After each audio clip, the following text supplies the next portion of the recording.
On this episode of Cape Media News, ground breaks for a new senior center in Dennis, diamondback terrapins have a new home in the wild, and tattoos as art at the Cape Cod Museum of Art. These stories and more, this is Cape Media News.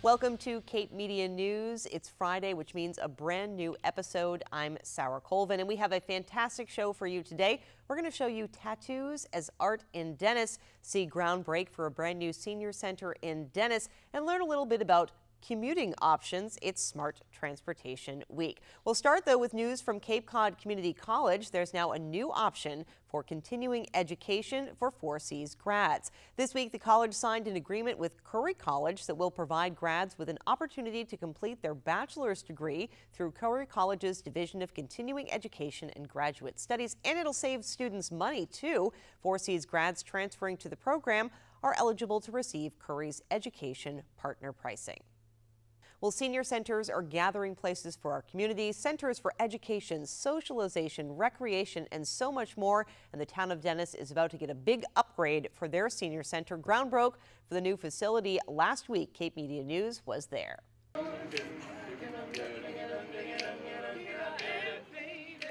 A plan long in the making is becoming a reality. Ground has broken for the new Dennis Senior Center. A celebration, community day, and groundbreaking ceremony was held on Friday, June 22nd. We break this piece of land to mark the beginning of the physical change in this building and the land surrounding it, but we're also changing a culture and the way people perceive aging. It's so much more than a senior center. It's a center that brings life and activity and energy and services to the residents of the town across the lifespan. Such a beautiful day, and it is quite apropos that we put the shovel in the ground with the sun shining over us. And again, so this is a great day. So we've got a long way to go, a few bumps along the way, but we're getting there. So I'm really looking forward to kick-starting this project, and there's been a lot of work done in the last several months to ensure that we stay within budget and make this project be successful. So I appreciate everybody's help and assistance and time and energy, dedication for this project, and we're excited to kickstart that today. Sometimes these projects takes longer than you think that they're going to. This happens to be one of them.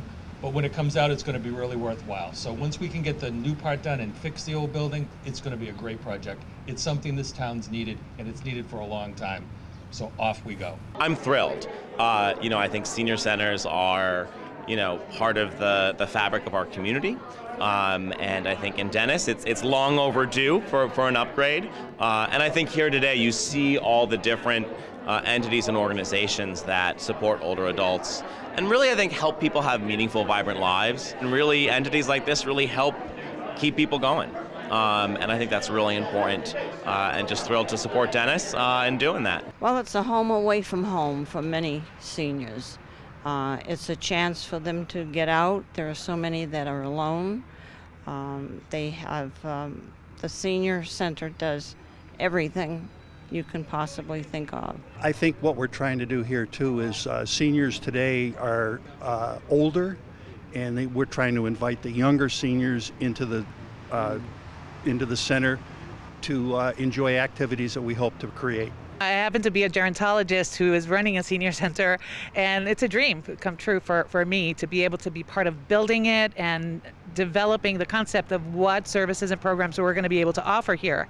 So we're starting with dancing and cooking and all kinds of activities that really are meant to instill activity, energy, so folks can just stay vital and live independently for as long as possible. That's what a senior center should be, a hub of activity, social connection, health, and well-being. Repairs and renovations will be underway through the fall. Plan drawings are being finalized, and the Council on Aging hopes construction will begin next spring. For Cape Media News, I'm Sarah Colvin.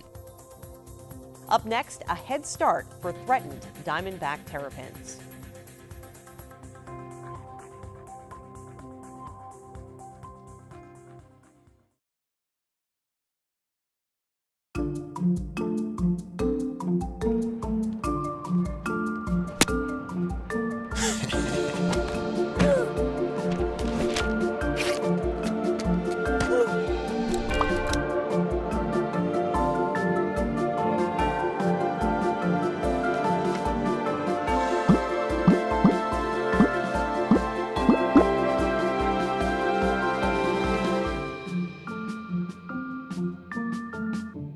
We are surrounded by wildlife here on Cape Cod, and the town of Barnstable works very hard to ensure that diamondback terrapins get a good head start. The hatchlings begin their lives in tanks placed in classrooms, in senior centers, and in other public spaces.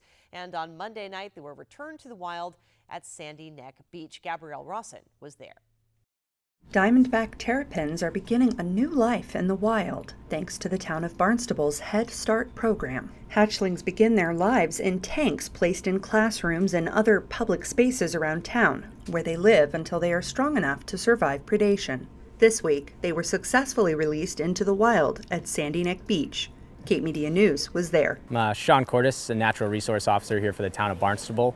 We're going to be doing a release of the diamondback terrapins here this afternoon that have been raised through part of our Head Start program over the course of the winter. The world is dangerous for turtles. While trying to find a nesting ground to lay her eggs, a diamondback turtle was hit by a car in West Barnstable. Ultimately, that turtle had to be put down. You know, it wasn't able to be rehabbed. But Cape Wildlife staff was able to work really hard to actually extract those eggs, and we're able to put those eggs into a bucket and relocate them here at Sandy Neck, where we monitor them, and they actually hatched out into hatchlings and were then raised in part of the Head Start program. Sandy Neck is known for its beautiful beaches, and it also boasts 4,700 acres of protected marshland, the second largest in Massachusetts. So the diamondback terrapin is a really cool animal.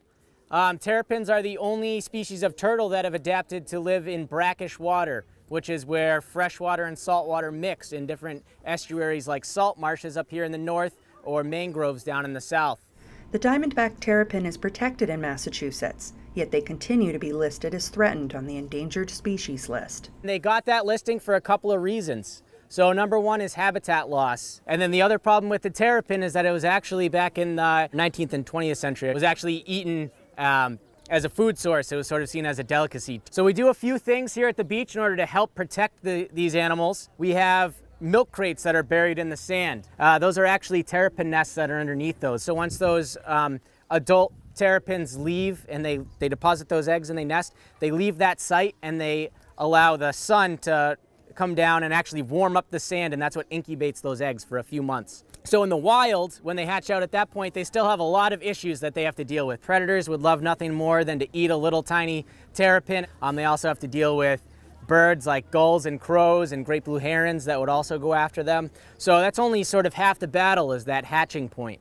It's a really treacherous journey to get back into the marsh, and only about 1 in every 100 terrapins is going to make it to adulthood. The town of Barnstable plans to tag turtles to continue their conservation efforts. If any of you guys have pets and you've ever had your pet microchipped, it's a very similar thing. So it's just a little piece of wire that gets implanted just below the skin on one of their hind legs.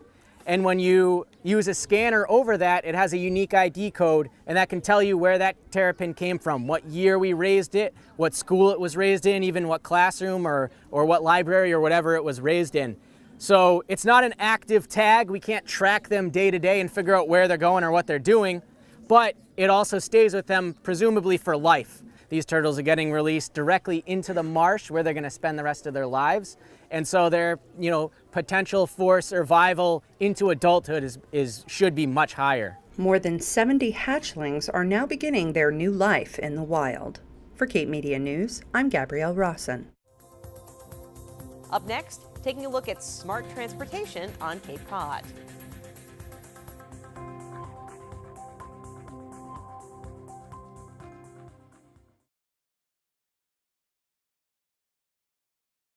Bye-bye. Hi. Hoping for a crisp breeze to help keep you alert. Oh, he took a sip of water too. That'll probably help. You were probably gonna turn down the radio too, so you could focus, right? Probably okay isn't okay. Right. If you see a warning sign, stop and call a cab, a car, or a friend. I think the water line is what really drove it home. I blew on him. Traveling smart means considering environmentally friendly ways of getting from one place to the other, whether that's taking the bus, carpooling, riding your bike, or even walking. The Cape Cod RTA and the Cape Cod Commission teamed up this week for Smart Transportation Week. A commuter rally was held at the Barnstable County Complex this Wednesday. To promote all the different ways you can get around on Cape Cod without necessarily having to drive your car there. Showcase the Transit Authority and the services that they've been kicking off. This is the time they go into their summer schedules, and it's also a time when we get a lot of visitors in the summer. It's also a time when we're finally getting the beautiful weather. So, walking to the bus or riding your bike or just walking to your local store. We are trying to promote the idea of, leave your cars behind and try public transportation or ride your bike or other means. And that's what Transportation Week is all about, is sharing the different modes with the people of the Cape. Smart Transportation Week is important just to educate the public here on the Cape of the different modes of transportation. It's a way to introduce them to modes that perhaps they haven't taken before. Many probably have taken the ferry and airplanes, but some aren't necessarily using public transportation or taking advantage of riding their bikes with public transportation, because we do have bike racks on the front of our buses. So it's a great opportunity just to expose and to celebrate with the other modes, how much transportation is available in the Cape. Because a lot of the other things that we're involved in is transportation planning and trying to promote the alternatives. Since we can't always build a freeway everywhere on Cape Cod, there's not really room for it. Try to work with what we do have, and that's improving the transit services, making those bike connections, promoting sidewalks where we can, and all those other things that hopefully will give people some choices. Our ongoing efforts are more focused around, cleaner air and trying to take vehicles off the road. We, table at our employer partners throughout the state of Massachusetts. We're currently partnered with over 400 organizations. We go out there, we give them great ideas, we help them sign up into a database that helps them find a carpool partner or a biking buddy. The more people that ride the bus, the less cars that are on the road, reducing the congestion, and also, when you look at air quality, you're reducing the emissions from the vehicles. So, the more that we can get right on the bus, the better it is for the environment, and it's less frustrating because you won't have as much traffic. Up next, we'll take a look at tattoos as art.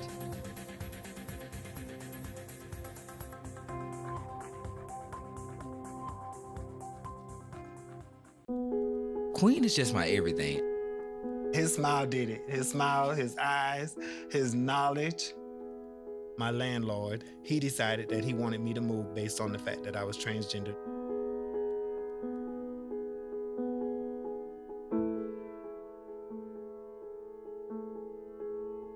Let's just respect people in everyday life for just being human. If you're interested in ink, curious about tattoos or body art, you might want to head over to the Cape Cod Museum of Art, where the work of tattoo artist Mark Corliss is on display. An opening reception was held recently that included live models. Cape Media News was there. A new exhibit at the Cape Cod Museum of Art challenges the local artistic norm. Beyond the Tattoo showcases the work of Cape Cod tattoo artist Mark Corliss. It opened on June 21st. So here with Mark Corliss, the artist, the tattoo artist behind this. What is it like to see your work here in an art gallery? To be honest, Sarah, it's really exciting because I don't know if I ever thought it would happen on Cape Cod. To be welcomed here has been really exciting. Everyone here is just so nice, and for people to start noticing tattoos as art is pretty fun. I'm at work at 7 a.m. I start drawing my tattoos at 7. I start tattooing at 11, and I get home to my family at 8 o'clock at night. So for 20 years, I've worked at least 60 hours a week. And then you have my clients who go through the pain, the time, the money, and it's just nice to show the world what's really involved in tattooing, serious tattooing. Not only do you have the pictures on the wall, you've got some live models in here too. Yes, tonight I picked some of my favorite people that I knew would be open to doing this, and the men are wearing traditional fundoji, which, for lack of better terms, is like a thong. So you can actually see their full, body being tattooed. So tell me a little bit about what it feels like to be showing off these very personal, meaningful tattoos in an art gallery. I've never done this before. It's a little like being an exhibitionist, but in a good way. And I've got a lot of compliments, and a lot of women have come up to me and complimented me on my tattoos, and thank God my wife's here tonight. How did you get to be here tonight modeling for this show, and how does it feel to be a part of this art show? I love it. It's a little bit nervous at first. I love being able to show off my work. I mean, every day you wear clothes and people don't know what you have underneath your clothing. So once you get to kind of take it all off and expose yourself, for lack of better words, it's great. And I'm very lucky to have them because, I don't think it's easy to get up and do that. It's definitely not something common on Cape Cod or at the Museum of Art. It reflects art, personal art. He has used their bodies as a canvas, as a painter would use as a canvas. So it's in 3 dimensions. It's been a fascinating thing. And what it does is it exposes the Cape to a much wider view of the world. And sometimes we can be very provincial, but this gives us the opportunity to extend our reach and our vision. But it's not just about art. Mark's project Paper Crane provides women who have undergone mastectomies with free, lifelike nipple tattoos. Basically what we do is as many women as I can handle, I'm giving them free 3D tattoo nipples. Sometimes, bilateral, or sometimes just one side. And we're doing the best we can to keep up with it. There's a huge need for it, and it's scary, but we're just doing the best we can and getting every single one done that we possibly can tattoo. He's now working to train others to provide those services in hopes of creating a nationwide network. Here on Cape Cod, he's hoping to expand the minds of art lovers. There's beautiful art here, and maybe sometimes people, just like there's a taboo with tattoos, there might be a taboo with Cape Cod and the art and saying, oh, it's just lighthouses or shells. And there's really amazing art here. So I'm hoping to open the younger people's eyes to come here and check it out and help support the art scene. Beyond the Tattoo is on display at the Cape Cod Museum of Art in Dennis, now through August 5th. For Cape Media News, I'm Sarah Colvin. And you can visit artist Mark Corliss at his shop. It's called Spilt Milk Tattoo, and it's on Main Street in Hyannis. Sharks in the water and sharks on land. An amazing array of artfully designed sharks are on display now on the lawn of the Eldridge Library in Chatham. Sharks may be swimming in the water, and shark art is on display on the Eldridge Public Library lawn in Chatham. Shark pilot Wayne Davis created 2 sharks for this year's display. Hi, I'm Wayne Davis, Narragansett, Rhode Island, actually Wakefield. Down here in the summertime, fish spotting for sharks for the Atlantic White Shark Conservancy. Planted my 2nd shark in the park here. They've been doing this for a few years now, at least a few years. This is my 3rd year.